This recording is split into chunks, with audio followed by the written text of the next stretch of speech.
Hear me, we're breaking news. Just two brothers sharing what we choose. Laughing through the chaos, keeping it tight. Bringing the stories that light up the night.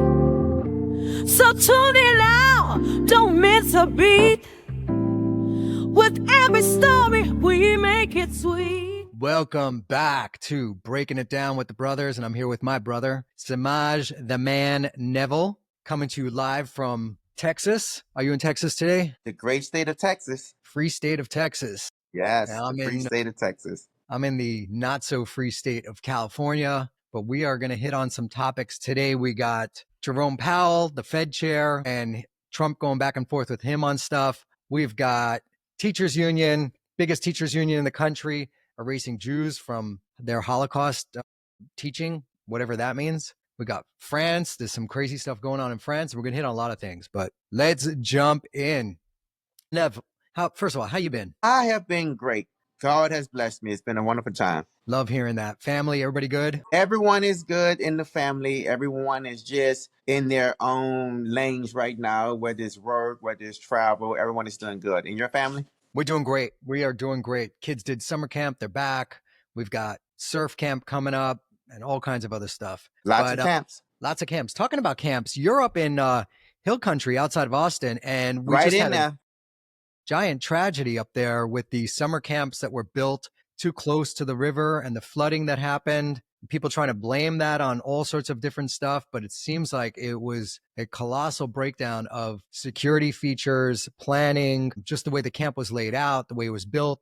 They even got some exemptions to build more cabins in the flood zone about 4 years ago when they did a $5 or $6 million renovation. So what's your take on all that? And what are the people there feeling about it? Are they blaming local government? No one is blaming local governments behind what happened. Everybody that has common sense has came to the conclusion that it was just a natural disaster. You know what I'm saying? We're not going to say an act of God. It was just a natural disaster.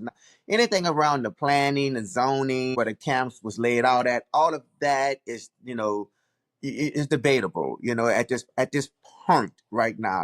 Our hearts goes out to all of the kids that lost their lives, to all of the families that were struck with this tragedy. It's just sad. I've camped in and around that area with Boy Scouting with my son, so I know how it is. But I would say it's just one of those things, as myself and my family went through Hurricane Katrina back in 2005, I say it was just one of those situations that people just didn't expect that to happen, because like going through Hurricane Katrina and going through many hurricanes throughout our lives, we never expected that to happen. We just like, oh, it's just something that's going to pass over. Every year they're talking about a major hurricane can do this, and that, and that. We just didn't expect that to happen. So were some prepared? Yes. Could we prepare better? Yes. But again, we just didn't expect it to happen. Same thing in this situation.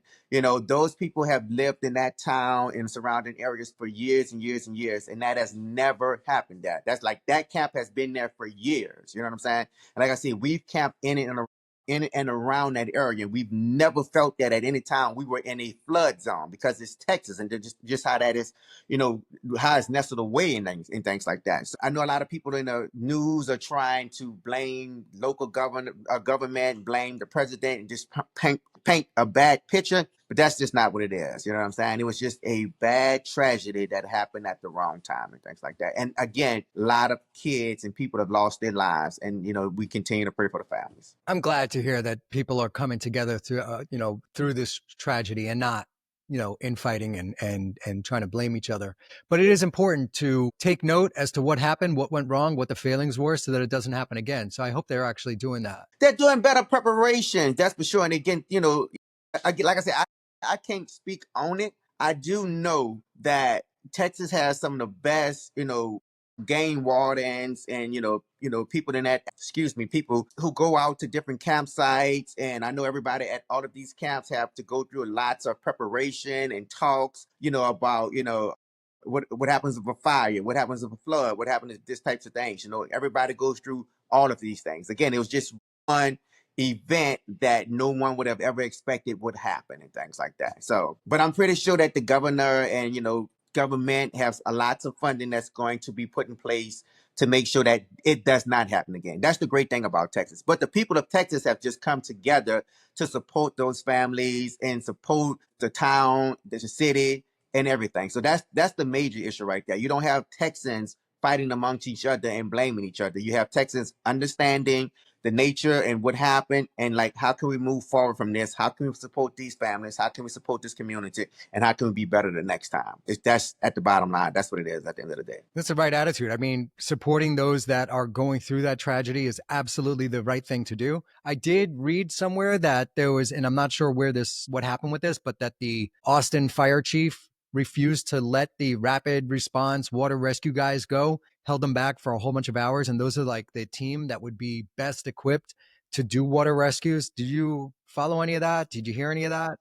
Again, it's a negative, and I don't want to dwell on the negatives around that situation because Austin is a liberal part of Texas and things like that. And so I don't want to say that.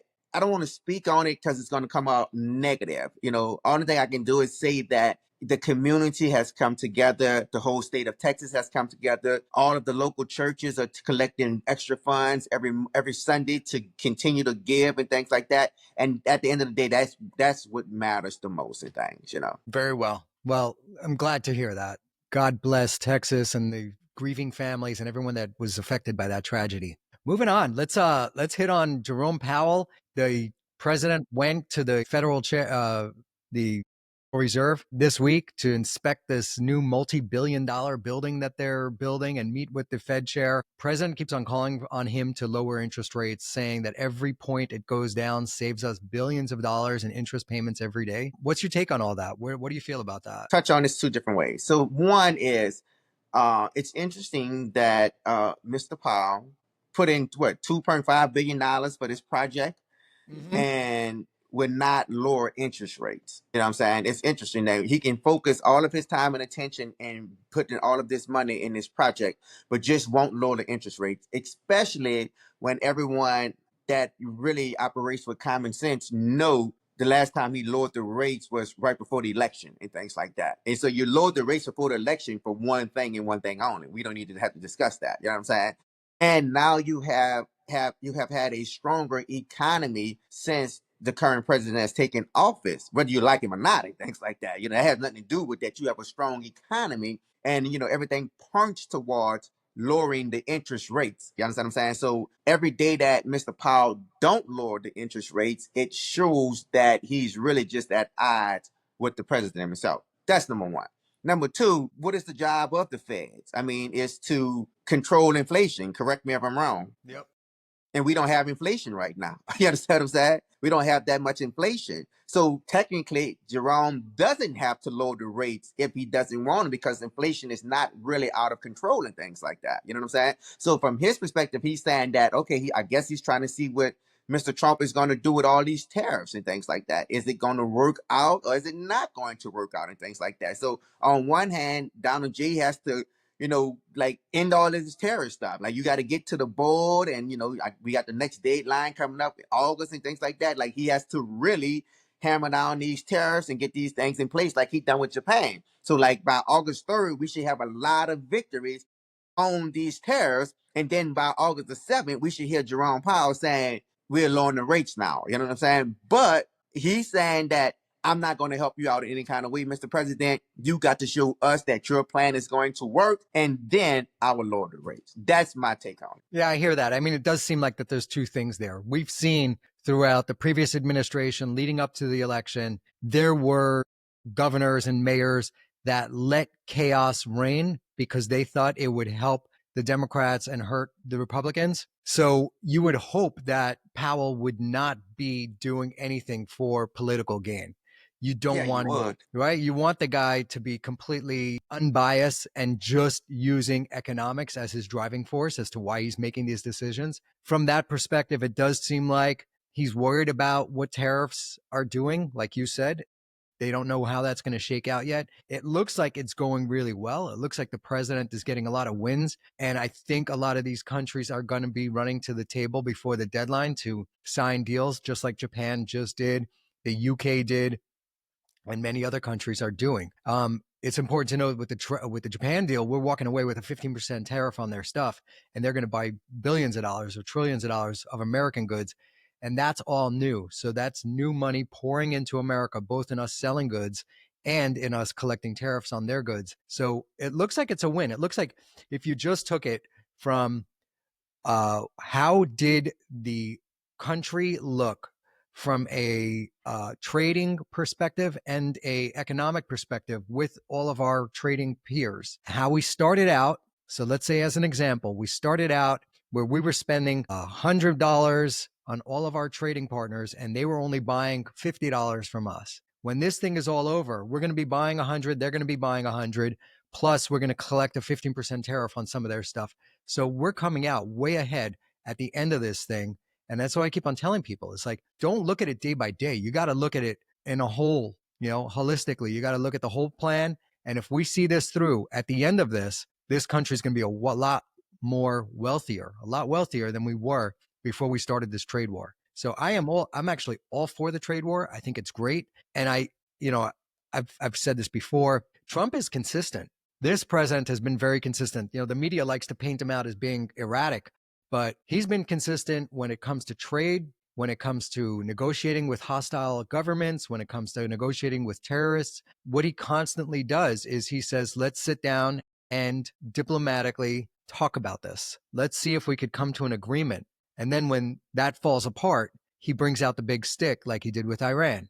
And he's doing the same thing with trade. So you have some countries that are being defiant, like Canada is being defiant. They're going to get hit with the big stick. It's going to hurt them a lot because they're being defiant. Whereas the UK, which is just as woke as Canada, signed a deal in a hurry because they're not as stupid as the Canadian government is. The Canadian government is just being really foolish, trying to grandstand. It's almost like Harvard, right? Yes. Harvard, out of all universities, standing up to Trump while everybody else is just folding, making settlements, move on. Yes, we did not protect our students. Some of our students were kidnapped, locked into libraries, harassed, beaten up, whatever. They're going to settle it. Columbia just settled. Yes, they did. Harvard is like the Canada of the universities. They just haven't learned that lesson, and they're going to get hit with the big stick. But that's what I believe some of these countries and some of the people in these countries want. From that liberal mindset, they want to go toe to toe with Donald J. Trump and things like that. They want that. Our Democratic base want that. Well, not the Democratic base, our, far crazy base of people. They want that instead of recognizing that you have a president that's a deal maker, and he will make all types of deals that's going to benefit the American people first and things like that. I'll give you a prime example. People are upset with Trump right now about border, ICE, immigration, and all of these crazy things. You know what I'm saying? They upset with Trump out there right now. Okay, so why are you upset with a man who reigned on doing these types of things that's delivering his promise? For me, I can't understand. Like, he's delivering what he said he was going to do. That's number one. But what they fail to realize is that when the Democrats, during Trump's first term, when Nancy had Congress, Trump put two deals on the table for immigration and things like that, to get funding for the border wall and things like that, which the Democrats denied. But you were going to get pathway to citizens for some DACA recipients, and you was going to get some other immigration reform in there. They denied it. You know what I'm saying? So Trump has in his back pocket where he's, tried to make deals twice with Democrats to do something for immigrants. But you don't see where no Democrat has ever tried to make a deal or try to do anything that's going to lock up and help out illegal immigrants or create a pathway to success for them. Like, they keep talking about due process, but you still haven't brought a deal to the table right now to work with the president to get some due process going. So, like, one thing they can say is like, okay, we really want you to take care of the people with convicted felons, people that are gang members, and all of the worst of the worst. We really want you to take care of them, okay? So we're going to allow you access to these inside of these sanctuary cities, but at the same time, you have to give us a pathway to citizenship for X amount of immigrants, illegal immigrants that are in these sanctuary cities and things like that. They're not doing that. They're just saying, you know what? Trump is bad. He's mean. He's hateful. He's racist. And let's just get him on out of there. So at the end of the day, what I'm saying is like these Democratic people, whatever it is, need to come to the table and make deals with the president. I think the fact that they're not gives away the game. It's So 100%. If this was really about protecting people who broke the law by coming here, but have since been upstanding citizens or upstanding individuals, they're not citizens, then you would make the deal that you just said. They would allow ICE agents into the prisons in sanctuary cities to take the violent criminals that have committed crimes in the United States and expeditiously deport them out of the country, right? They're Simple as not that. doing that. They're not doing that. So this is not about protecting the so-called innocent migrants that came here illegally. This is about using it as ammunition to fight Trump at any turn, even when he is right, even when he is doing things that are good for the country. These people will not back him up in that. And that's where I lose respect for them. It's kind of like, it reminds me of, it's very similar. There's all this talk about starvation in Gaza right now, and Israel has brought all of the media to a giant distribution center inside Gaza where there's thousands of pallets of food just sitting, waiting for the UN to pick it up and distribute it. And the UN is refusing at the same time that they're saying that there's a famine or a hunger or whatever is going on there. They are refusing to distribute all of that food because they want the GHF, which is the Gaza Health Foundation, Uh-huh. to be shut down so that they are the only ones delivering food. And if you really believed that there was a famine going on, you would be delivering food no matter who provided it. You wouldn't say, no, I'm going to throw a temper tantrum and not deliver it because it's from you. So, same thing here. These guys are disingenuous. I don't believe that they care about immigrants. I believe that they care about having immigrants here because it helps them when it comes to census and they get more representation. California, I think, would lose 4 Congress people if we did not count illegal aliens in the census. So it does help them. And that's also part of the game. Touching on, got sorry, I didn't mean to cut you off. Touching on the humanitarian issue that we have in Gaza right now. And just to clear some things up, outside of who's right and who's wrong with the war and things like that, and outside of if they're saying there are people starving, there are not people starving and things like that, that has nothing to do with the bottom line. The bottom line is that we all have compassion. The bottom line is that we all don't want to see no one die of starvation, hunger, or anything like that. Okay? We all want this to come to an end. But at the end of the day, the key here is Hamas surrender, let go of the hostages, make a deal, end of story. You know what I'm saying? Life Yeah. goes on tomorrow. All of You know, these other countries come together and let's rebuild if you want to do it or however you want to do it. But the number one cause is Hamas surrender. That's it. The bottom line. Hamas surrender. You shouldn't need negotiations as far as like, well, you do X, Y, and Z, we're gonna give you 8 hostages back and things like that. No, surrender today, release all of the hostages, a deal. We're leaving. We'll let the people of Palestine rebuild and govern their own place and things like that. Everybody come in and help them, save the day, life goes on. That's the big picture there. And no one is telling them to surrender. We're not talking about the people of Palestine. We're talking about Hamas. yeah, Simple correct. as that. Israel even offered these terrorists safe passage to go to Qatar or Turkey or some other country, and all they have to do is release the hostages, and and then they're free. They're free to go. They're going to let these animals, these butchers, go, and they refuse to do that. So one is, you're right about that. 2, as far as famine goes, the Gaza Health Foundation is distributing hundreds of millions of meals, and the ones that are telling the people of Gaza not to go to these distribution sites is Hamas. And then when there's a shooting close to these sites, the people on the ground are saying it's Hamas shooting at us. But the BBC and CNN says that it's Israeli army shooting at the people that they're trying to feed, which makes no sense. There's one side that's telling their people not to go there, and then when people go get shot, and then there's the other side that's saying, please come, we'll give you free food. And they're blaming it on the ones that are saying, please come, we'll give you free food. Absolutely does not make sense. And the other thing is that the pictures, I commented on one of these photos that the Associated Press posted this morning. CNN has the same image. They're all showing these like a emaciated little baby Uh-huh. being held by a mom that's a little overweight. And in the second photo, you see the other child, her second child, and the second child's not underweight. And clearly, this kid has some sort of autoimmune disease or something going on that's causing him to waste away. And the amount of inbreeding cousins marrying cousins in Gaza is off the charts. It's something like 70 something percent are related first cousins. So these people have a lot of genetic issues, and the pictures that they're showing that are supposed to depict starvation is just blatantly false. You could just see it right there in the image. So I think there's a lot going on there. What's really interesting is that the UN is basically running cover for Hamas. And the only way to end this is if Hamas thought that they were done, that there was not going to be any way out for them, Yeah. they would surrender. Anthony Blinken, who was Biden's guy, has come out and said that. He goes, every time we were close to a deal, as soon as they would see a protest at Columbia University in support of Hamas, or a march in New York City, or a march in San Francisco, it would embolden them, and they would pull back and make new demands. And just today, France announced that they're going to recognize a Palestinian state, whatever that means. I don't even know what that means. But that, again, just emboldens Hamas. The ambassador, the U.S. ambassador to Israel, said that's great that France is recognizing a Palestinian state. They could take a piece of the French Riviera and give it to the Palestinians, and that will be their state. That was a great idea. Marco Rubio, our United Nations, our Secretary of State. Secretary of State, he came out and said that this is absolutely not helpful. You are rewarding the people that started this war, and you're prolonging the war. So direct contrast with the fellow G8.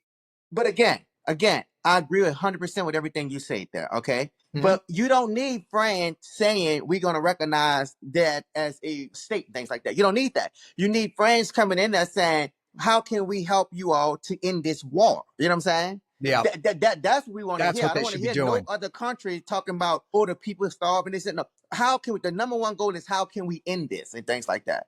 So if you're not talking about what we need to do to end this war, as Secretary Rubio said, then you're just prolonging it and things like that. That's all you're doing. You know what I'm saying? Like, because you can come in and say that, okay, we want to take everybody out of here and bring them over to France, and we're going to help them get back on, and then we can rebuild in there, and then we put them back. You're not doing any of that. That's not going to happen. You're not. No one is doing these type of things. I've been saying this again and again and again, is that every time anything comes up about this, the only answer should be release the hostages and surrender to end the war. Oh, let's talk about famine. Release the hostages and surrender, and the war would be over today. Anything they say, release the hostages and surrender, and the war would be over. That is the way. You don't have to surrender to go to prison. You can surrender to go to Qatar.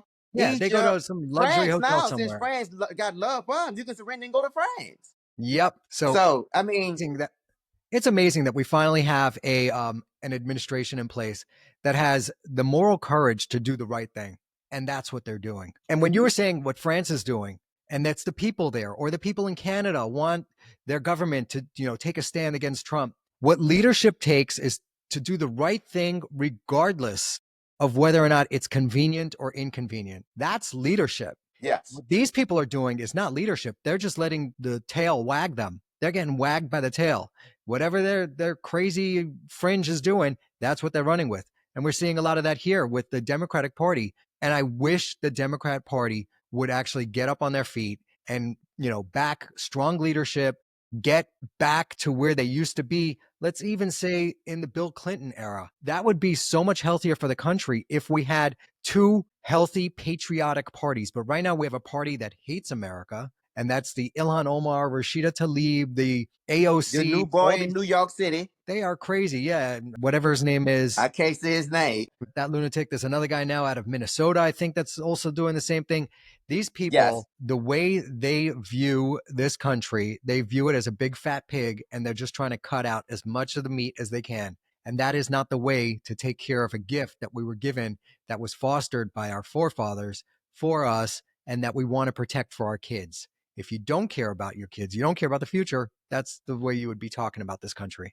Just speaking on what you just said, when you mentioned Bill Clinton, mentioned that the Democratic Party getting back to that Bill Clinton type of, overseeing of the country, which under Bill Clinton and Mr. Newt Gingrich, the first time the country was able to balance the budget and things like that. When Newt Gingrich took over the House, I believe he balanced the budget from 1995 to 2000 until Bill Clinton got out of office and things like that. But what a lot of people don't know is that outside of the 1994 violent crime bill, that's one of the worst bills ever written towards hurting black people and things like that. You know what I'm saying? That was the Biden crime bill, right? That was a Biden crime bill. Yes. Yeah, the Biden crime bill. But you also had the IRA Act 1996, which Bill Clinton in Congress passed, which was the immigration reform laws. It focused on enhancing border control, enhancing penalties for illegal immigrants that was coming to the country, enhancing penalties for people who were smuggling. Basically, you had a system with this law that was passed, basically saying that you can deport people anytime that are in here illegally without due process, basically. So when you look at what Trump is doing, Trump basically is just using Clinton's playbook. You know what I'm saying? He's basically using Clinton's playbook that they passed in 1996, and he's doing everything from that legal way to get rid of illegal immigrants. Unfortunately, Democrats act like this law is not on the book, and they just want to paint Donald J. Trump as the worst human being that ever lived and things like that. So those are the issues with the Democratic Party. Not their best interest in heart is not what can we do to help the people, what can we do to govern our people. Their best interest right now is how can we make Donald J. Trump look horrible, bad, hurtful, just the worst person ever. And that's not a winning argument.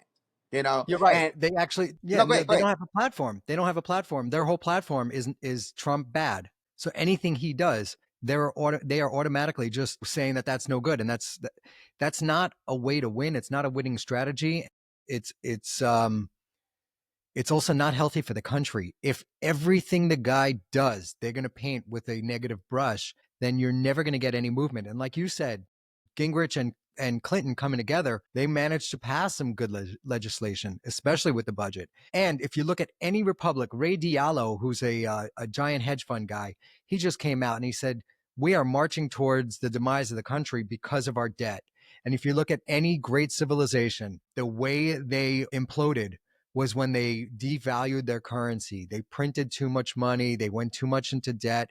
And that's where we are right now. And with the last 4 years where they were just printing money and giving it away to foreign countries, giving hundreds of millions or billions of dollars to these NGOs that hate America. Like even American NGOs Stacey Abrams got, I think, over $1 billion. Her nonprofit had we know about $100 that. in the account. What was that about? Where'd that money go? So some of these people, we have Americans that are living paycheck to paycheck. And then you have other Americans, elected officials, that are giving away billions of dollars, and we're getting taxed through our eyeballs. So I am all for having two healthy parties, if not more, in this country. But right now, one party is really unhealthy. There's some nuttiness going on the right too, with Tucker and all of his the fact that he got bought by Qatar and he was against the Iran war. He's going crazy with the Epstein stuff. He's going off the rails on Israel stuff. So there's a fringe on the right that's a little nuts, but the left is I wouldn't say way nuts. more crazy. I wouldn't say nuts. Absolutely, But not even I say close. accountability. Yeah.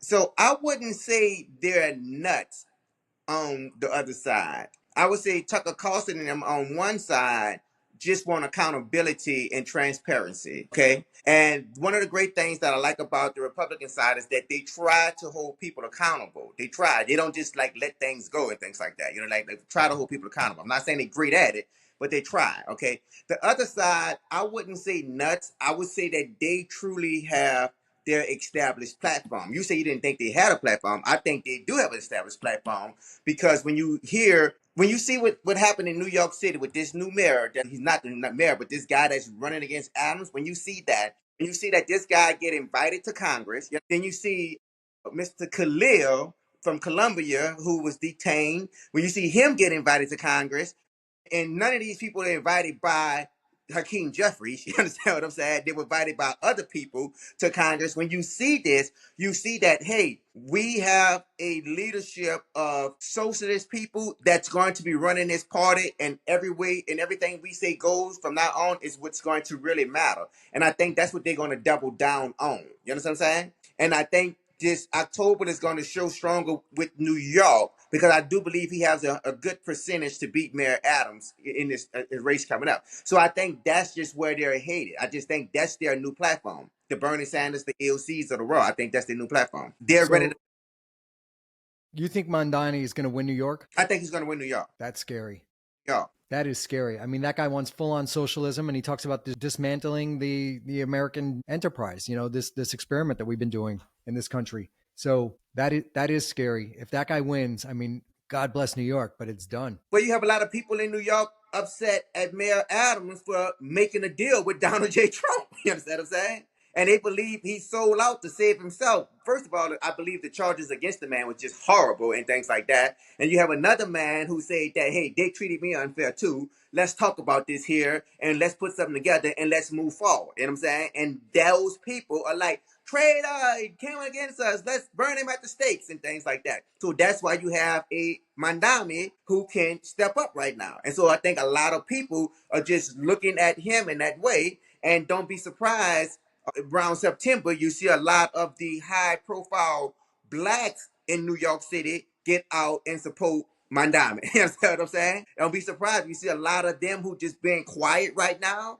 You know what I'm saying? They're gonna come out in September and support him and things like that.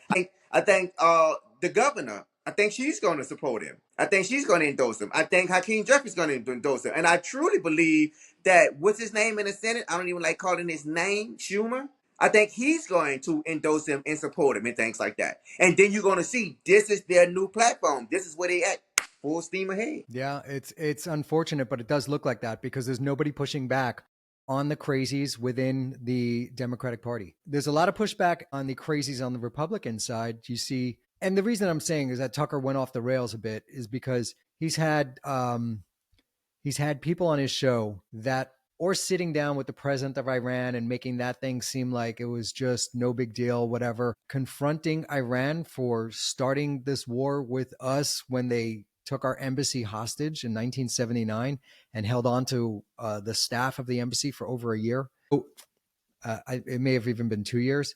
Doing things like that, I think, is not America first. If you're an America first type of guy, you don't sit down and pander to the president of Iran. I don't care what your excuse is. They have done more harm to American troops than any other country in this world. They are the ones that supplied all of the IEDs that blew up in Iraq, maimed and killed all of our soldiers. Mm-hmm. They're the ones that armed the Houthis that attacked all of our ships in the Red Sea. They're the ones that armed Hezbollah, which blew up our embassy in Beirut in 1982 and killed 220-something Marines. I mean, that is all that country. So to claim to be America first and then sit down with their leader and kiss his ass, I don't see that. I don't agree with that. I don't think that's right at all. No, I understand exactly what you're saying, but he's just playing both sides of the table right now. He has a show that he wants to try to keep popular and things like that, and he's playing both sides of the table. He's not trying to be all one-sided because it's not going to get him anywhere. Now, I don't agree with him. I understand exactly what you said. If you're part of the America First agenda, well, then it's America First agenda and things like that.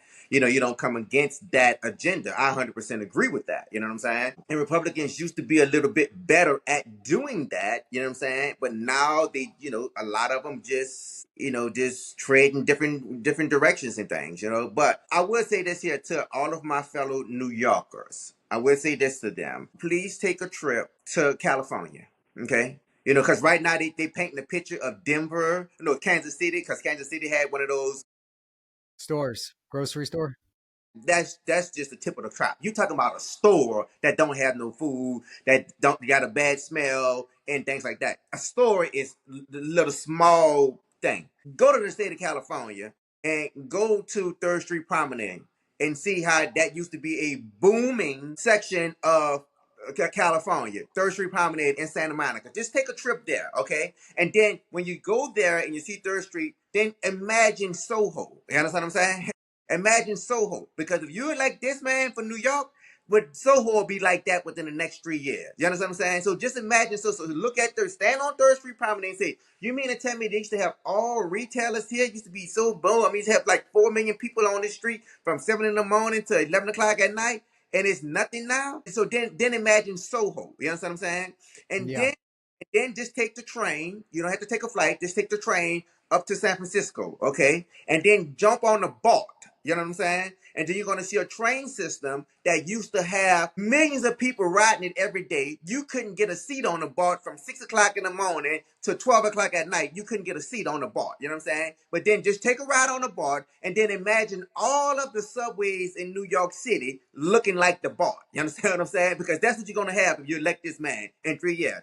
And then just stop on Powell Street in San Francisco and get off right there and just walk that whole area that used to be one of the best tourist attractions in the United States of America in San Francisco, where you couldn't get a hotel less than $700 a night, you know what I'm saying? In San Francisco, and just walk that whole area and just look at that big, beautiful mall, San Francisco Union Center, that is closing down, nobody left in there, and just look at all of these certain areas, and then imagine Times Square. You know what I'm saying? Because that's what it's going to look like in 3 years if you elect this guy. That's it. I mean, that's So the question is, like, if we know where this all leads to, it doesn't take a rocket scientist. You look at Venezuela, you look at Cuba, you look at any country that has tried this. Russia, I mean, they've all tried socialism, they've all tried communism, and it fails everywhere. Why are these kids so stupid that they would try to vote for that again? again because they have bad guidance. Okay,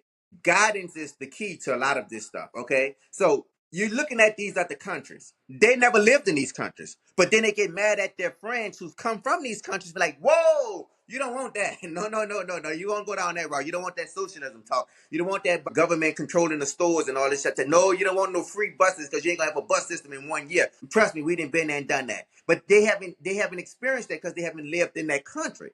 So none of these, they're not going to go to those countries to experience because they got common sense to know that they may not make it back from one of those countries. You understand what I'm saying? That's why they just take the trip to LA.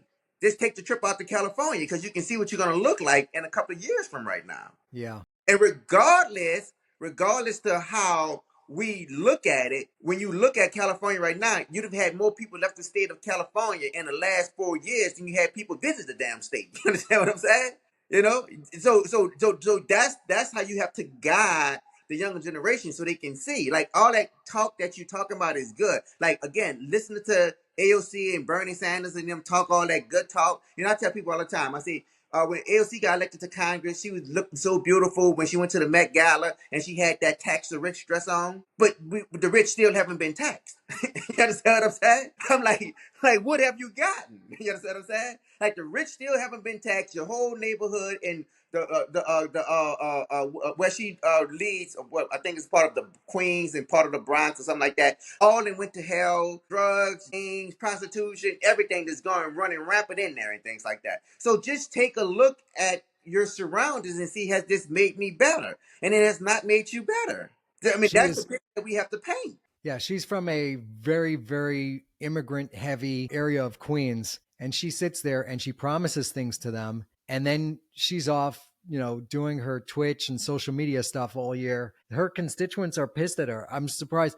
The truth is that Pelosi said that even a cantaloupe could get elected to that seat or whatever the exact words were. That way back. She been said that. Anybody with a D in front of their name, Democrat, would be elected to that position. So there's no big feat that this bartender who doesn't know anything got elected to that position. The problem is that leadership takes her seriously and they don't smack her down and make her shut up. That's where the problem is. Again, it's feckless leadership. They're afraid to stand up to the crazies in their own. Nah, she's representing the people who are funding them now. Yep. That's the Soroses and all of that, where they put that money in. They hate the country. And to contrast that with what the Republicans are doing, when guys like Steve Bannon and Tucker were saying that if we bombed Iran, it's going to start World War III. Trump made fun of him online, went on to social media and called him out and basically called him a clown. So there's the difference. You don't have that. Schumer and Pelosi or the leaders of the Democratic Party never get to come out and call these people a clown while elevating someone like, what's that guy's name who had the stroke out of Pennsylvania? Oh, you talking about Fetterman. John Fetterman. They could be elevating sane people in the Democratic Party like John Fetterman or Shapiro or Richie Torres. I mean, there are guys in that party that actually have their head on straight. They have good policies. I don't agree with all of them because they're a little too far left for me, but at least they are patriotic. They believe in the country. You know that they mean well. These people, the AOCs and the Ilhan Omars, they don't mean well. They go for destruction. They want to destroy, and they are also dishonest. If you're going to say the Russian collusion hoax or the Trump said there were fine people on both sides nonsense, which was the lie, if you're going to repeat those things, you're no longer honest. You're no longer an honest broker. I can't believe anything you say. So there's a big contrast there between the two sides. One of the things is this right here, brother. True story. You remember Charles Rutherford? And Chuck was talking about 2018. And I was telling him that's what a Democratic Party was hated. Okay. So there's a song that came out in the 80s, and part of that song was the roof is on fire. We don't need no water, let the burn. That's where they at right now. You understand what I'm saying? They don't care. You know what I'm saying? Like that fraction of the Democrat Party, they do not care. You know what I'm saying? And I tell people like Joe Manchin and Kristen Sinema are prime examples of how they don't care, because Joe Manchin and Kristen Sinema stood up for right and what was right for their state. Because as a senator, your first responsibility is to your state. And they stood up for their state. And the devil was like, we don't give a shit about your state. You don't vote with us, we coming after you. Same thing with Christian, we coming after you. You know what I'm saying? Like they're at a position right now like we gonna burn it down. It's just that simple. That's where they're at. And what I feel for President Donald J is that he has to really, really get his party in line and really get everybody on one accord and really focus on putting strategic plans in place that's going to help out where he can protect that house. You know what I'm saying? Because you have some people that are for the president, they're happy about all of the wins. You know, people keep talking about all of these beautiful wins we've had over the last 6 months. All of that are great. But you have some people that want revenge. You understand what I'm saying? You have some people that want die hard revenge because they felt what Trump went through, they could have easily went through that, or they went through some of that types of things and it hurt them. And that's not Republicans. That's swing voters and independent voters. You understand what I'm saying? And they're upset because they want to see some strong results. You understand what I'm saying? And with Pam Bondi, I love Pam. I don't never want to see no one get fired and things like that. I think Pam is doing a great job. But they're seeing too much talk out of Pam and not walking the walk. You understand what I'm saying? And because of that, it can cost him the house. You understand what I'm saying? And even though, from our perspective, he hasn't done anything that's crazy or that warrants a what they call an impeachment, his future is impeachment if Hakeem Jefferson and them get that house. That's his future. Right. Yeah. So I don't know if he understands that or not. You know what I'm saying? Because Hakeem, they're not going to talk about you done some great things for the economy. You did this, you did that. The only thing they want to say is we're going to impeach you for everything we told you not to do. No, we saw that during the 2020 riots, right? At the end of the last Trump presidency, where they let cities burn because they thought it would hurt his presidency. They let their own cities burn because they thought it was going to help defeat Trump. It was going to make him look bad. Hear me out what I'm saying. What the president has now is he has people pending and swing voters who voted for him who want to see different results. You know what I'm saying? And that's what they're not getting. So in the midterm, they don't have to get out and vote. It's not like they're going to go out and vote a Democrat. They may say, well, I already know that they are just completely crazy and out there. You know what I'm saying? So I'm definitely not voting for them. So I'm just going to stay home on this one here. You understand what I'm saying? And he can lose that midterm that way. You understand what I'm saying? Yeah, yeah. Because you have some people that want to see some different results that they're not seeing and things like that. Like you talk about the Epstein list. To me, I don't even know anything about the Epstein list. Now, let me be perfectly clear. I would love to see anybody that's hurt any woman, any child, or did anything illegal or harmful to anyone at any time or way be held accountable for that action. I do want to see that. You know what I'm saying? Because I don't believe no one can get away with that. But for me, I'm under the perception that, hey, listen, I've done too much in my life to be trying to hold people accountable for certain things. You know what I'm saying? So I have no dog in that fight. You know what I'm saying? However, you and Miss Bondi promised transparency when it comes to Jeffrey Epstein. You know what I'm saying? So you had a lot of independent and swing voters who say, "Oh, you're going to talk about Jeffrey and release that list? I want to see it. I'm voting for Trump." There's some, a lot of people who voted specifically for that. That's one of them. You know what I'm saying? And they're not seeing their return on investment for voting for you because they want to see what's involved in the Jeffrey Epstein file. And Trump is like, what do you mean, Jeffrey Epstein's file? We just closed this bill. We just got this. We just talk about what they did with Russia and all this shit. People are like, all good. I already knew that Russia was part of a hoax. That's why I'm a swing voter, and that's why I'm an independent voter. You know what I'm saying? Already knew that you was going to balance the budget and get the economy straight. That's why I'm an independent voter and a swing voter. Already knew you was going to secure the border. It ain't take a dummy to know that they opened the border. All you got to do is close it and shut it down. Already knew you was going to do that. But I want to see what was in that Jeffrey Epstein file. I want to see you go after all of these people who came after you. You know what I'm saying? I want to see you do these types of things. And that's what they're not seeing. You understand what I'm saying? I agree with you on that one. I hope that they are able to, one, release some files. I don't know what this list that they're talking about is, and I don't care about a list. I care about the people that hurt kids being brought to justice, right? So we know that Bill Clinton was down that guy's plane and island a half a dozen times or 2 dozen times. Find out what happened there. If there was a same thing with Bill Gates and anyone else that went out there, Larry Summers, whoever, the people that went out there, the people that participated in that stuff, if there's evidence against them, bring them to justice. Let's talk. But coming out and saying, oh, we looked at the file and there's nothing there, that doesn't cut it. That is terrible messaging. What you do is you say, we're gonna investigate this thing from top to bottom. We're gonna find out who the bad guys are, and we're gonna hold them all their feet to the fire. We're gonna bring them to justice. That's the way to deal with that. I agree with that. Deal with it. That's the way to deal with it. And if he doesn't, not just on that, like people still want to see Miss Fanny in Georgia be held accountable. You know what I'm saying? People still want to see Miss James in New York City still be held accountable. Because right now, I believe you have like 21 attorney generals, Democratic attorney generals, filing lawsuits against Trump. So while Trump is like, I'm going to take it, I got the bigger picture in my hand, I got to do this here, they're still attacking him. And you had people that voted for him wanting to see him fight back against that. But Trump is like a gentleman. He's like, I don't have time to worry about that. I want to make sure we put money in people's pocket. I want to make sure we lower these interest rates. I want to make sure we can get all these terrorist deals and stuff like that. But people are like, but I already knew you can do that. I want to see you go after them and things like that. You know what I'm saying?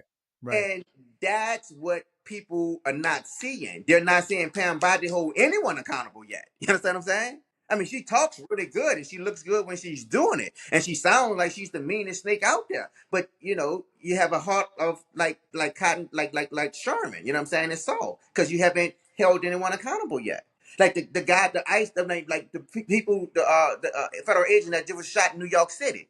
You know what I'm saying? Like, okay, you didn't took out one agent. We go and get 1,000 illegal immigrants right now and get them out and things like that. And we holding people accountable. That's what people want to see.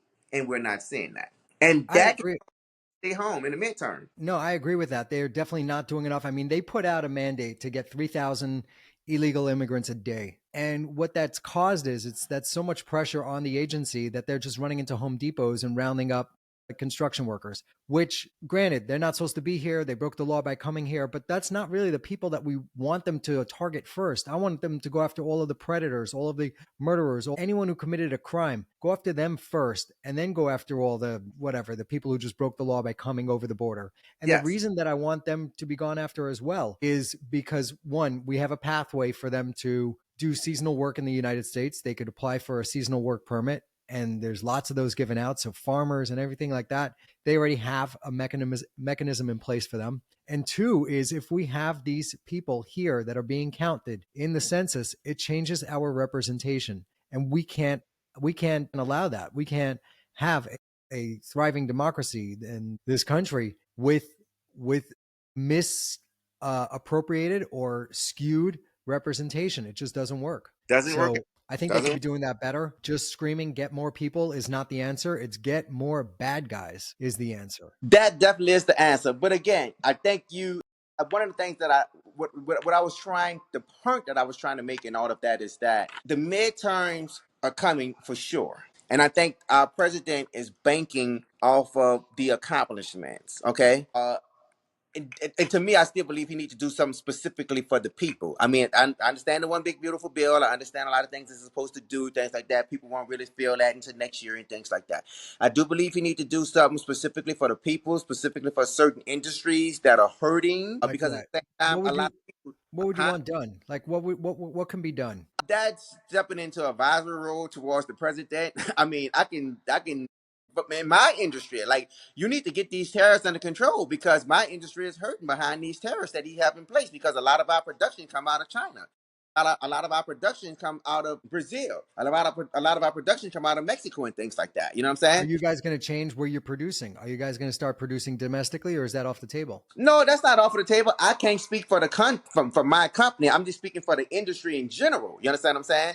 And at the end of the day, the industry in general feel like they may don't have to just produce domestically, because the industry in general do a lot domestically in general. You understand what I'm saying?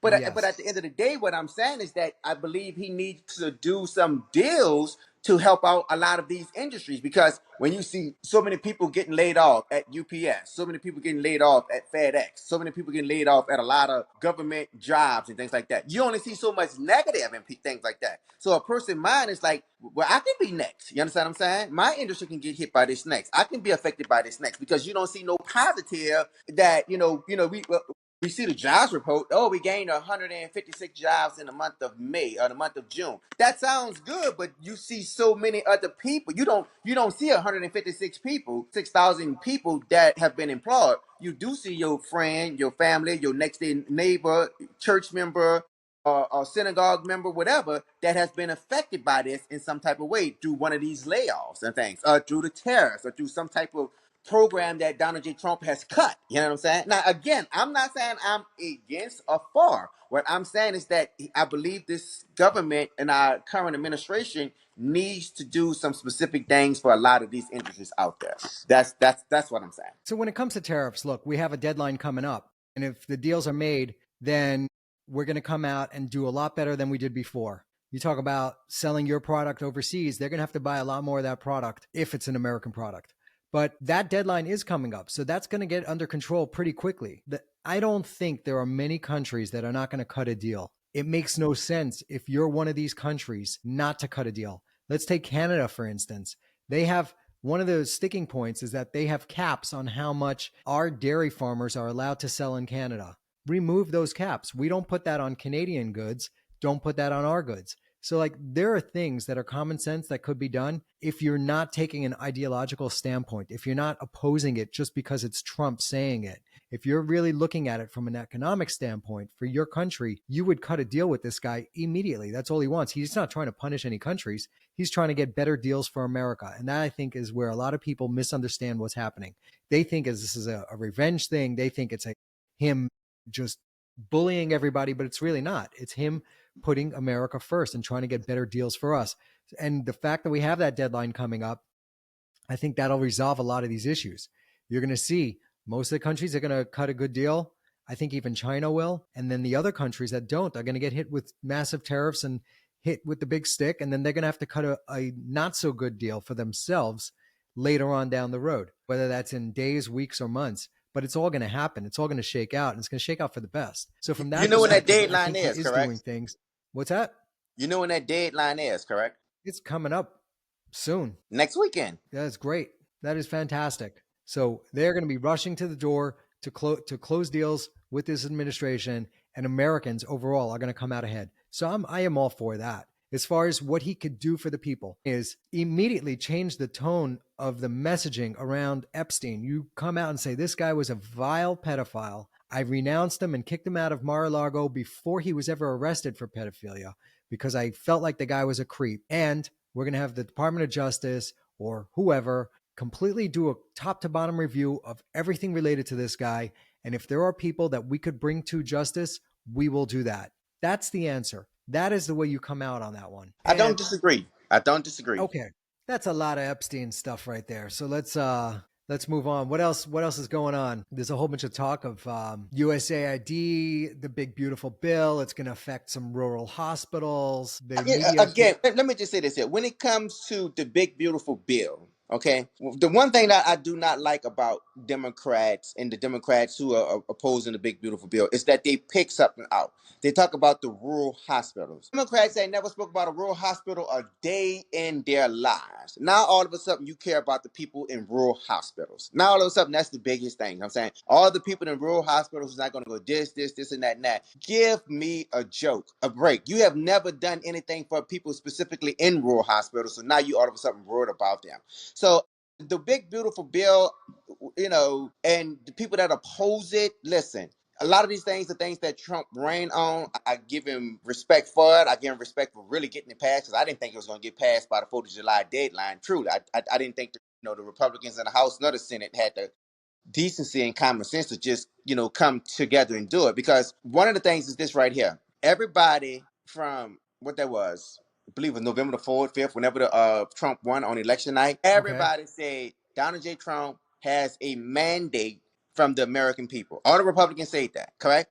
Donald J. Trump has a mandate. He has a mandate. He has a mandate. But now everything that he brings to the table, you have people within his own party have coming against it in a certain way. Now I'm not saying the Senate shouldn't govern or the House shouldn't govern, but if he has a mandate, then follow what the mandate is. I mean, that's what the Dems did with Joe Biden with the Inflationary Reduction Act that didn't stop inflation. You understand what I'm saying? They No, that passed it was just a regardless. giant spending bill that they Of named. course. They always do that. They name it the thing that it does not do. That Yeah, did not reduce inflation, that had nothing to do with inflation, that had everything to do with just funneling money to NGOs and Green New Deal stuff that they that's wanted to all. do to level in. That's all. But I'm saying they got behind it in a crazy way. I believe Republicans need to get behind Donald J. Trump to pass, at least to codify a lot of these executive orders that he's put in place. You understand what I'm saying? Because if you don't get that Right. done, it Didn't they just just start get out. doing that? Didn't we just do some of that They did, yesterday or bro. And we're about to be in August, and they just did a few. You know what I'm saying? Like we signed like over 100 on day one. You know what I'm saying? Like, but they got like 10 done. yeah. No, You you're know? right. They do need to codify it. Otherwise, the next president who comes in could just undo all of it. So Yes. they need to send it through Congress and get that done. And that's what I'm saying. If he had a mandate and he's done all these executive orders, to me, that's the number one thing that Congress should be doing, codifying all of this here and taking care of that there. That they've done their job and things like that. But they're not. Yeah. I see there's a couple of things that I'm seeing. One is I'm seeing the news media cherry pick stories of like a person who may or may not have been illegal getting picked up by ICE.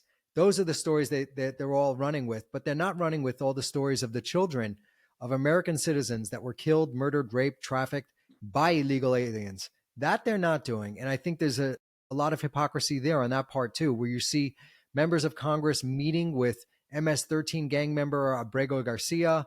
None of them are meeting with the freed hostages that came out of Gaza, American citizens. The double standard with that stuff is very glaring. I It's don't think it's a just double standard. I no. don't think it's a double standard. It's who they are. And as soon as you grasp that, your life is going to be better. That's their future right there. It's not a double Well, standard. That's who they have become. talking That's about who who they they are. are. What do you make of Tulsi Gabbard coming out and saying that Barack Obama was behind all of the Russia collusion hoax that derailed the U.S. President Trump's first term? What's your take on all that? What are you thinking? I don't Is have it a going to go anywhere? no, indeed, it's not going nowhere. And first of all, again, Trump ain't gonna let it go nowhere. Trump is this is what I keep trying to tell you. Trump is not that guy. You know what I'm saying? Again, Trump spent his whole 2015 campaign talking about lock her up and did not lock Hillary Clinton up. But I agreed with him that time. But then he got shot in the face. So I think this time around, he's going to handle it a little differently than he did last time. My brother, hear me out. You're making a case of what I'm saying about why he received a huge amount of swing voters and independent voters that voted for him because they want to see exactly what me and you want to see. But he's not going to deliver on that there. And that, what I say, I feel can hurt him in the midterm. Because people are not trying to wait till after the midterm to give you opportunity to do these things. They want to see that happen now because they know one thing. If you don't do it to them, they definitely going to do it to you through the impeachment. So did Tulsi do a great job? She did an amazing job.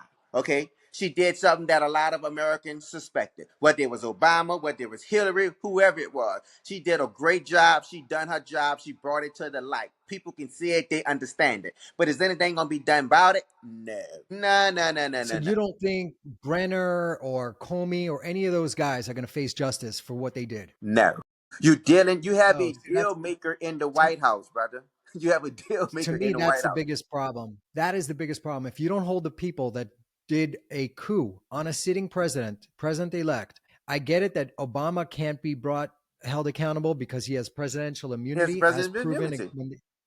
when they went against. But the head of the CIA and the head of the FBI they could be held, and they should be held. If they're not held accountable, then this is just going to happen again and again and again. Trump is not that guy. All right. Well, we're going to disagree on this one because I am hopeful that he goes after them and makes them pay. I am hoping that he does that. I get it why he didn't go after Hillary the first time, and I thought he was right not to, because it was bad for the country. It was divisive, and he goes, you know what? Let's just let that go. And they went after him, and they went after him with a vengeance. So now, and I know that he's not petty like that, where he would want to get revenge, but at the same time, when you allow that type of bad behavior to be gotten away with, it will happen again. And for the country, for the health of the country, and for talking about America first, you need to do something about that. He must do Okay. something about that. Okay, you making a case. The Democrats, the last 3.5 years, reign off of no one is above the law. Correct? Yep. Correct? Yep. No one is above the law. Yep. That's their favorite saying. No one is above the law. No one's above the law. No one's above the law. No one's above the law.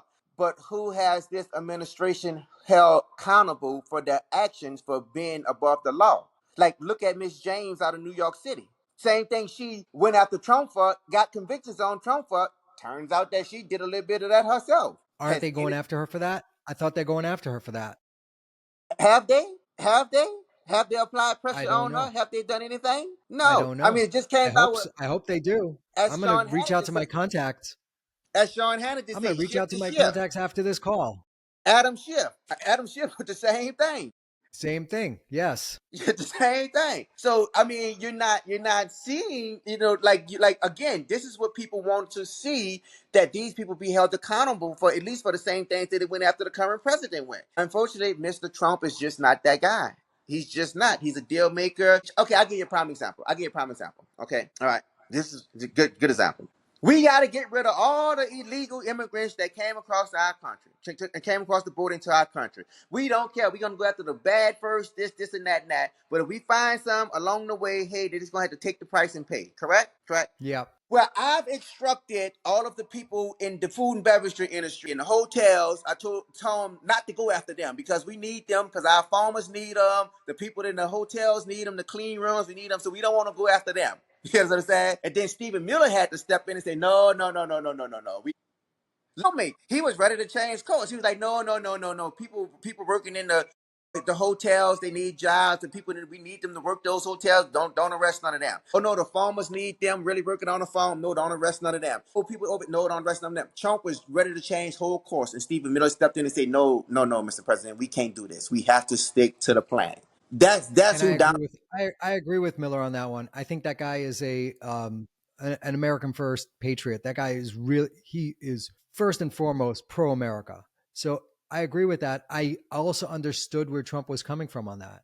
I And this understood goes too. back to this. Yeah, this goes back to his personality, where he's not married to any of these things. He's like, you know what? I'm going to try this. And if it's not working, maybe I'll give the tariffs an extra little an extension, or maybe we don't have to run after all of the farm workers right now first. And then Miller came back and probably explained to him this thing about representation and census and all of that. And if we could get that under control before the next census, it'll change the makeup of this country. Yes. Which is what the previous administration was trying to do. They were flooding the country, millions and millions of immigrants, in an effort to change the democratic makeup of the country. If you look at California, when they legalized, they did a pathway to citizenship under Ronald Reagan. And this state has Yeah. been a one-party state ever since. It's Ever been since. blue. Before that, it would go both ways. Now it's been Yeah. blue. And they want to do that. That's the playbook that they would like to do to all states. And once you go blue, then it becomes, how woke can you get?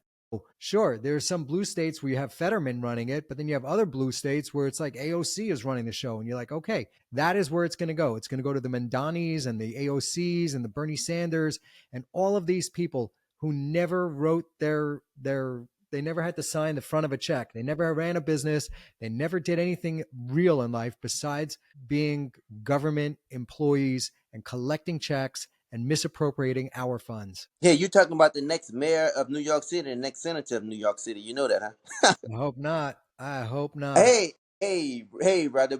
One of the things is this right here. You have too many Americans in the not the American dream mentality, but the American needs to do something for me mentality.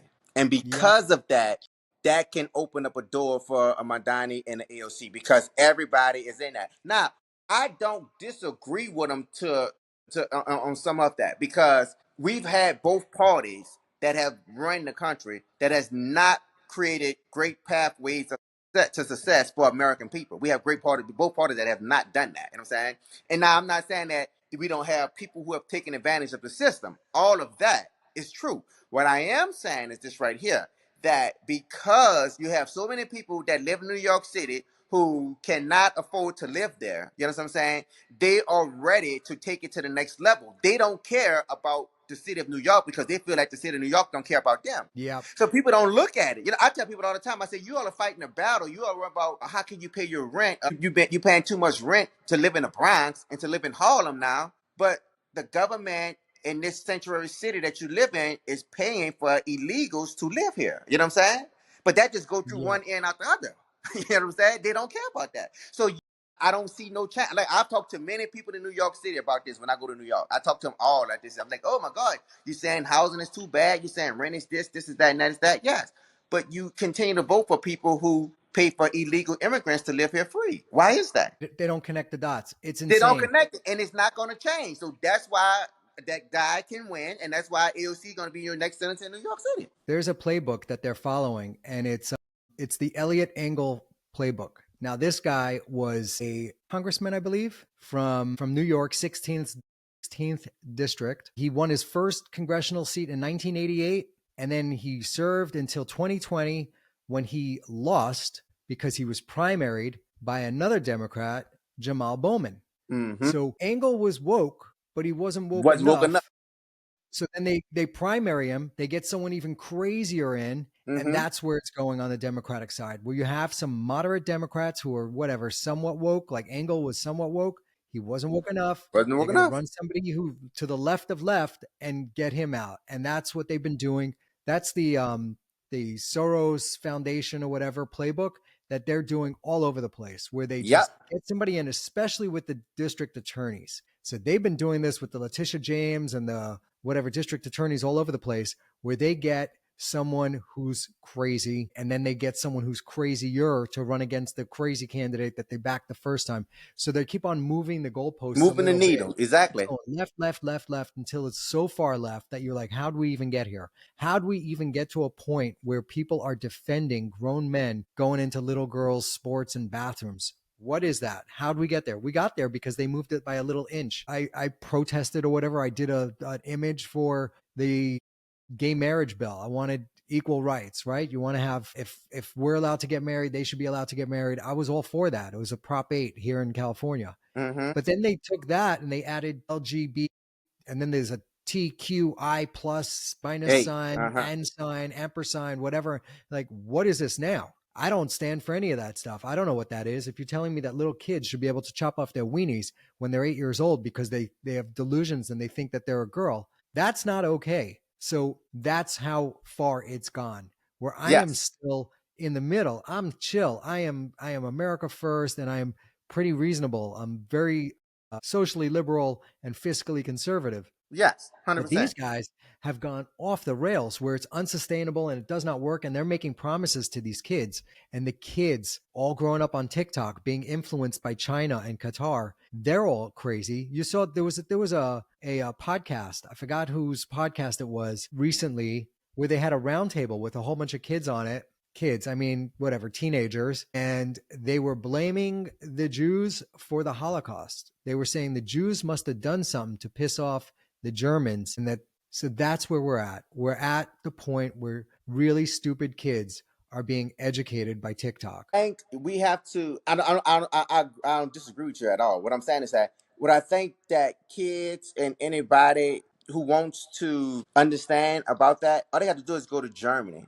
Because Germany is one country that has kicked majority of that out of the country and things like that, because they don't stand for that anymore. You know what I'm saying? I mean, correct me if I'm wrong. Like, you can't practice all of that craziness over there no more and things like that. You know, I think they've gotten a lot of it out of Germany and things like, you talking Hitler over and stuff over there right now, you possibly get locked up for that and things. You know what I'm saying? So I don't know why our country accepts it so much, and I don't know why people try to use that to indoctrinate anyone, because to me, history speaks for itself. You know what I'm saying? But again, as we're both saying, even in this light, that people are just going too far to the left, because you can't rewrite history. There's no such thing as saying something like that. that the Jewish people did something wrong to make Hitler mad for this to happen. It makes no sense and things like that. You know what Makes I'm no saying? It makes sense. zero sense, but even talk about that in that light and things like that. And for to try to teach that to anyone. That's just like me saying, I can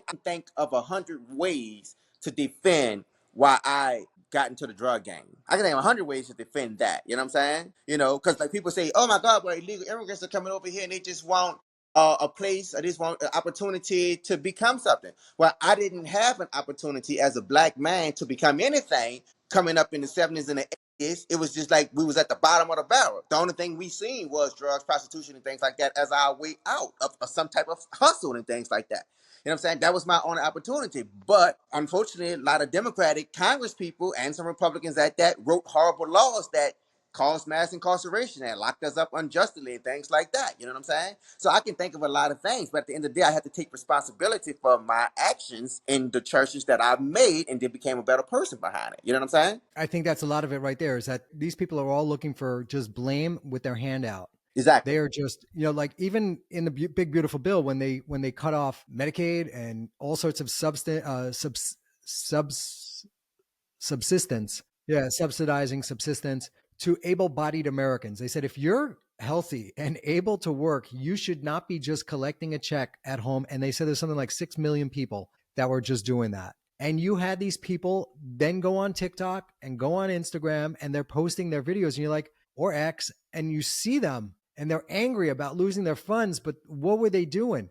They were just living at home in their trailer park collecting subsistence every month. Not all of them was in trailer parks, though, brother. All of them, some of them had houses. True. Some That's of them true. had a great apartments. Not all of them were in trailer parks. It's not the trailer park person. It's not the person in the ghetto. You had a lot of people who lived middle class lifestyle taking advantage of the system to the fullest. You understand what I'm saying? So I just want to clear that up. Not all of them were there. You understand what I'm saying? But at the end of the day, anybody with common sense know that it doesn't matter if you're black, Latino, Asian, Filipino, Japanese, doesn't matter what ethnicity you're, white, you know what I'm saying? You have people in every one of these races, ethnicity, try to take advantage of the system. You understand what I'm saying? Absolutely. That's not a race thing at all. It's not a racist thing at all. You know what I'm saying? No. And you know somebody who's taking advantage of the system. You know what I'm saying? So if you know that you got friends, kinfolks, or whoever that are well able-bodied people that are taking advantage of the system, and hey, it's cold but fair. You know what I'm saying? You cut off right now, but for the last 12 years, you took advantage of the system. You understand what I'm saying? You know, yeah, you cut off right now, but for 12 years, you took advantage of getting a free check. You took advantage of the SNAP program. You took advantage of Section 8. You took advantage of the system to the fullest for 12 years. If you don't have anything saved, if you don't have a bank account where you can get yourself up from that, then hey, I ain't got nothing to say about that. Because if anybody's been on the system for 10 years that don't have nothing in life, hey, I am sorry for you if you get cut off. I'm not sorry for you that I'm feeling sorry. I'm sorry that you didn't take advantage. 10 years maximizing the system through SNAP, through Section 8, through Medicaid, getting free checks, and you don't have nothing to show for it? Yeah. Yeah. No, you're right. And I'm glad they did that. I mean, you could have been on the system working Uber Eats and Uber. You know what I'm saying? No, that's the thing, is that most Americans are living paycheck to paycheck. Yes. And then you have some Americans that are taking advantage of the free programs. And then you have other Americans that are reaping the benefits of all of the scam NGOs that we have in this country. The homeless NGO, California spends hundreds of billions of dollars on homelessness, and it only gets worse. They hire more people. These people make great fat salaries, and it's in their best interest to just keep this scam going. So that is not the way to deal with it. And this is a textbook example of how not to deal with homelessness. California is the worst at it, and this guy's going to try to run for president. Well, talking about Gavin Newsom is a waste of time. I respect for the guy, but again, as I say, anybody with common sense, all you have to do is just take a trip to California. It is the playbook of what you don't want your state to become like. Like you can just watch the news and hear Miss Bass say that because illegal immigrants are afraid to go to work, we're going to give them reparations to stay home because we don't want them to have to face being deported. So we're going to give them. So not only you're breaking a law to keep illegal immigrants in the country, you now want to pay them to stay in the country. Now, if I was in California and I was a citizen of the county of LA, in the city of LA, and I hear my mayor saying some stuff like this, and I'm wondering how I'm going to pay the bills, or it'd be hell to tell a captain. But unfortunately, the good people of LA don't see it that way. You understand what I'm saying? So can I be mad at Karen Bass? No, because the people of LA has come to the conclusion that we're supporting Karen Bass regardless of what she says. So I'm not mad. I'm not mad at Karen Bass. She doesn't have to change. She doesn't have to turn the temperature down. She can get on the TV every day and support illegal immigrants to the fullest because the good citizens of LA are not turning it back on Karen Bass.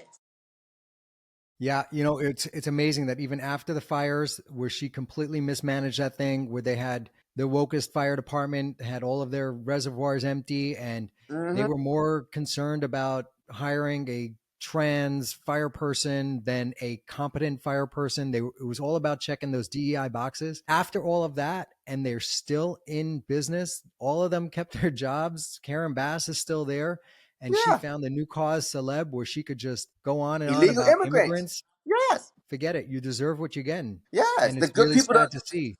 Yeah, the good people of LA love that, and I'm not going to tell them they're wrong. That's on them. That's on them. Where I live at in Texas, I try to hold my people accountable because I'm like, these property taxes are getting too high. I don't care who you are, Democrat, Republican, or Independent. If you're not talking about how we're going to lower the property taxes down in Texas where I live, then you out. I ain't voting for you. I don't care who you are. You can be the best Republican. I don't need to carry my gun. I feel safe in the state of Texas, but I do need my property taxes lowered. You understand what I'm saying? Because that's what benefits Yeah. me and my family.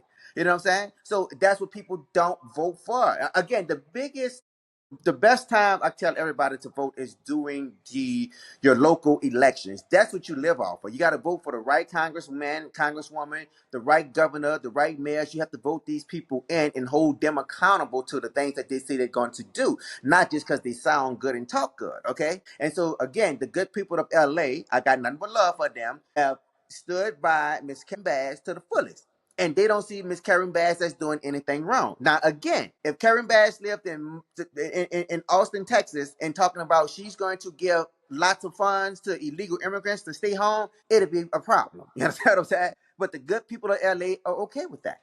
Yeah. And I'm not going to tell them that's wrong with them. They're okay with that. The good It, people of New York City are okay with electing this guy to come in there and say, we're going to make the buses free. We're going to have city run grocery stores. We're going to try to make all these places in Manhattan where you don't have to pay no more than $1,200 a month in rent. We're going to do all this here to help people out. They're okay with that. If that's what they vote for, they're okay with it. Ain't nothing I can do about that. you know, I lived through Ed Koch and then Mayor Dinkins in New York. And New York hit a low. Um, it was crime ridden. It was graffiti everywhere. It was disgusting. You know, the 70s and 80s in New York was just a dark period. And then they got Giuliani, who came in with, I'm going to clean it up attitude. And he did. He brought Disney to 42nd Street. 42nd Street was nothing but crackheads and hookers. It was all the peep shows and all the dirty movie theaters.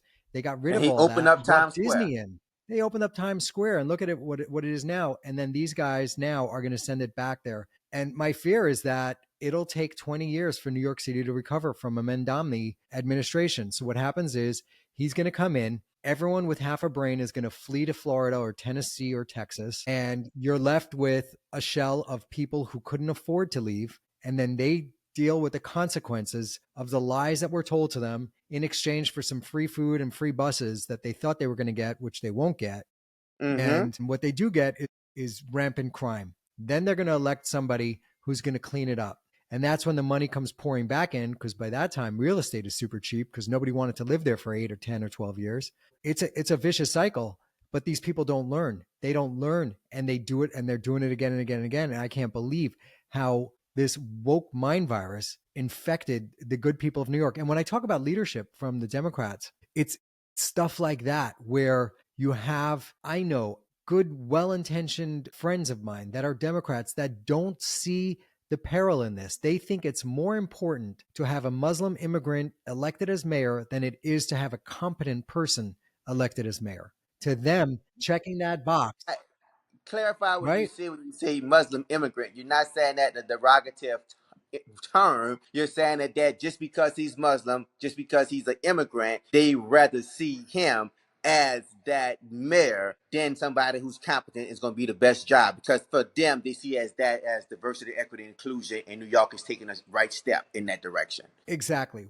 Exactly. That's exactly it. It's like, if there was someone else who came along that was Muslim, immigrant, and trans, they would vote for that person over Mandamni because they're just trying to But check that's the off next more person. of those boxes. That's the next person. Remember, what color is Adams? What's that? What color is Mayor Adams? Mayor Adams is black. He's black. Okay, so now we got to go to the farther left of the black person. Yes. Yep. Yep. And I can't believe they're primarying Mayor Adams because I like that guy, even though he was a Democrat and it's a sanctuary city, but he has been He's a pretty New good. Yorker. He's a New Yorker. He's a New Yorker and he cares about the city. That I did Yes. believe genuinely with him. Yes. There were some things early on where he did with whatever. It wasn't the greatest, but the fact that they're primarying him with someone like Mandamni to take his place just shows you that there's no loyalty. They don't care. I think I lost Nev. There you are. I can't hear you. Hold on. Let me see if it's my speaker. Sound.